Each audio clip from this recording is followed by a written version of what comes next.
जय माता दी। मैं हूं हेमा भारती और आप देख रहे हैं मेरा चैनल माँ हेमा चैनल। तो फ्रेंड्स, एक और नई वीडियो में बहुत बहुत स्वागत है आप सबका। उम्मीद करती हूँ कि आप सब स्वस्थ होंगे, मस्त होंगे और जहाँ कहीं भी होंगे बहुत खुश होंगे। और हमेशा की तरह माता रानी की कृपा से मैं भी बहुत खुश हूँ। तो चलिए फ्रेंड्स, इस वीडियो में जानते हैं कि वो कौन सी ऐसी स्त्री है जो माँ कभी नहीं बन सकती है।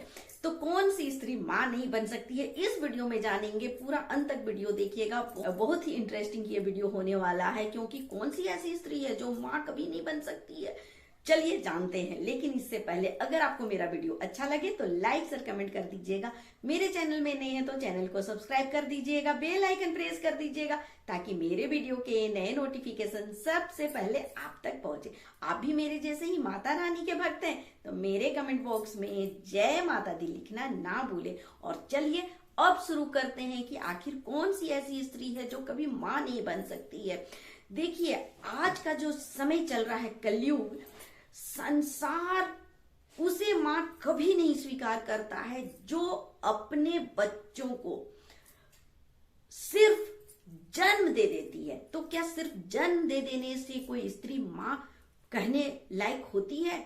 नहीं, बिल्कुल आपने सही सुना कि सिर्फ जन्म दे देने से कोई भी माता मां नहीं बन जाती है, कोई भी स्त्री मां नहीं बन जाती है। मां बनने के लिए बहुत कुछ करना पड़ता है।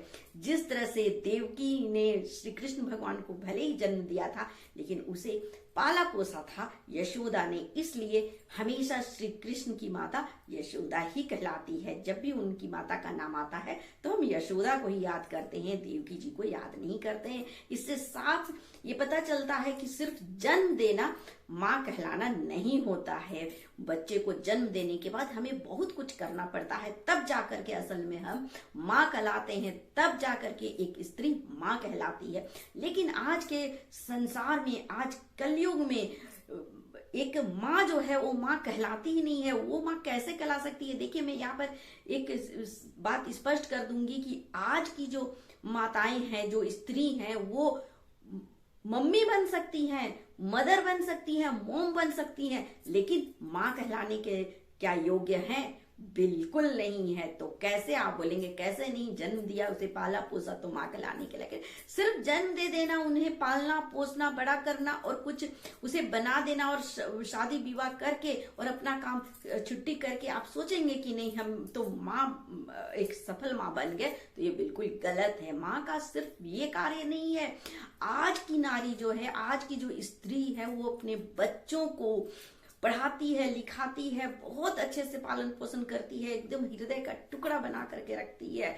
और उसे आज एक स्त्री अपने बच्चों को डॉक्टर बनाती है, इंजीनियर बनाती है, वकील बनाती है, मजिस्ट्रेट बनाती है, टीचर बनाती है, इतना तक कि हाउसवाइफ भी बना देती है। चाहे जो भी वो पद दे दे अपने बच्चों को किसी भी पद के लिए कार्यरत कर दे, लेकिन वो माँ ऐसे में नहीं बन सकती है। वो जिसने इंजीनियर बनाया, डॉक्टर बनाया, किसी भी पद में कार्यरत कर दिया, ऑफिसर बना दिया, तो वो मम्मी बन गई, वो मदर बन गई, वो मॉम बन गई, लेकिन माँ नहीं बनी। तो आप कहेंगे कि आखिर वो माँ क्यों नहीं बनी? तो इसलिए माँ नहीं बनी क्योंकि हर एक माँ का ये धर्म होता है, जब वो अपने बच्चे को जन्म देती है, पालती है, पोसती है, तो उसका बस एकमात्र धर्म होना चाहिए कि हम अपने बच्चों को धर्म की शिक्षा दें, हम अपने भगवान परमात्मा की शिक्षा दें, हम उन्हें, अपने बच्चों को भगवान के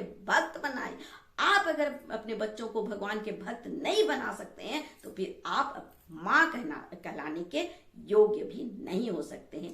एक माँ का फर्ज होता है कि अपने बच्चों को भगवान का भक्त बनाए, उसे धर्म की शिक्षा दे, उसे भगवान की शिक्षा दे, भगवान से मिलाए, भगवान के बारे में बताए।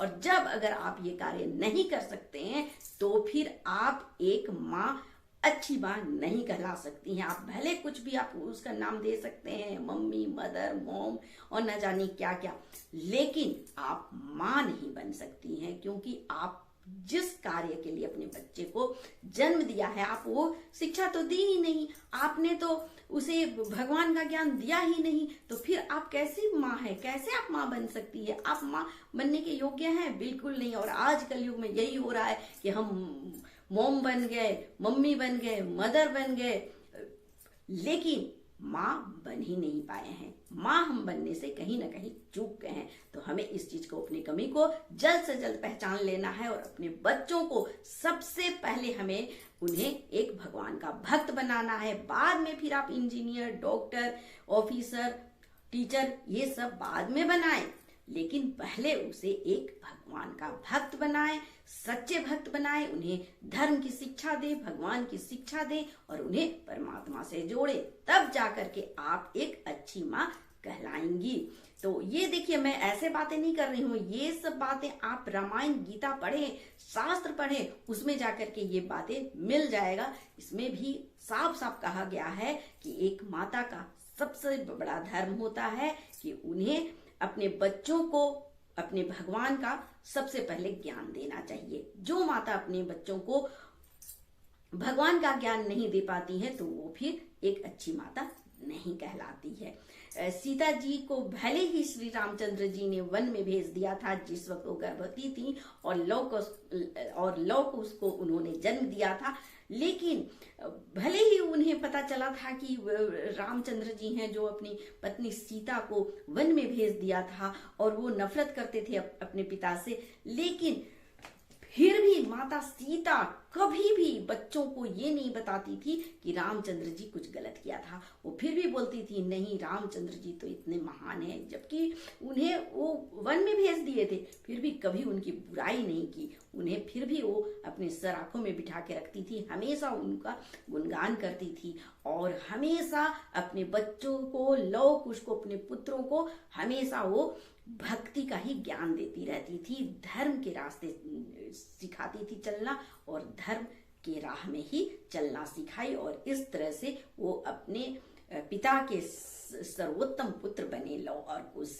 तो ये एक बहुत ही अच्छा उदाहरण है, लव कुश और एक माता सीता जो अपने बच्चों को इतना अच्छा ज्ञान दी कि अपने पिता जब दोनों मिलते हैं, लव कुश और श्री रामचंद्र जी, और जब दोनों युद्ध करने लगते हैं उस वक्त माता सीता दौड़ करके जाती हैं और बोलती हैं कि बच्चों, ये तुम्हारे पिता हैं, श्री रामचंद्र जी हैं, इन्हें नहीं मारो, इन पर तीर मत चलाओ क्योंकि यही तुम्हारे पिता हैं। और जब बच्चे बोलते हैं, लव कुश बोलते हैं कि माँ ये ऐसे ऐसे किए थे इसीलिए इन्हें जीने का कोई अधिकार नहीं, मैं तो इन्हें मारूंगा, तब बोलती है माता सीता कि ऐसे पिता तो संसार में कोई हो ही नहीं सकता है और ऐसे पति पूरे दुनिया में कोई हो ही नहीं सकता है, ब्रह्मांड में ऐसा पति नहीं हो सकते हैं और ऐसे पिता नहीं हो सकते हैं श्री रामचंद्र जी के जैसे। तो तुम क्षमा मांगो और इनके चरण स्पर्श करो अपने पिता के।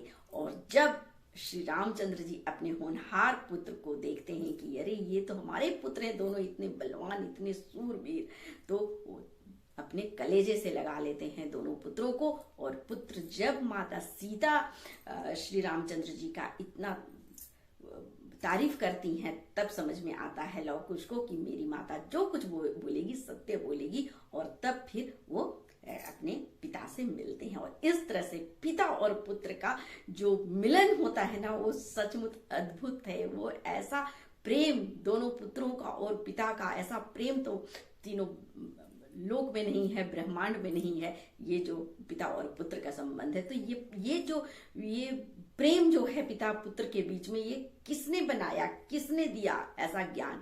ये स्वयं माता ने दिया, जानकी माता ने दिया, माता सीता ने दिया और धर्म के रास्ते चलना सिखाई अपने पुत्रों को। और इस तरह से एक अच्छी माँ बनी, बिना पिता के, बिना अपने पति के सहयोग के दोनों पुत्रों को उन्होंने ऐसे धर्म में चलने वाले पुत्र को शिक्षा और ज्ञान दिया। तो ऐसे ही हर स्त्री को माता बनना चाहिए, ऐसी हर स्त्री को माँ बनना चाहिए, तभी हम एक अच्छी माँ बन सकते हैं। तो उम्मीद है कि फ्रेंड्स आप सबको ये वीडियो बहुत ही पसंद आया होगा और समझ में आ गया होगा कि एक स्त्री का सिर्फ अपने पुत्र को जन्म दे देना, अपने संतान को जन्म देने से ही एक स्त्री माँ नहीं बन जाती है। एक स्त्री तब सर्वोत्तम माता कहलाती है या फिर एक अच्छी माँ कहलाती है जब वो अपने बच्चों को भगवान के भक्त बनाती है। तो चलिए फ्रेंड्स, इसी के साथ मैं अपना वीडियो अंत करती हूँ। अगले वीडियो में नए विषय के साथ फिर मिलती हूँ। तब तक के लिए मुझे आज्ञा दीजिए।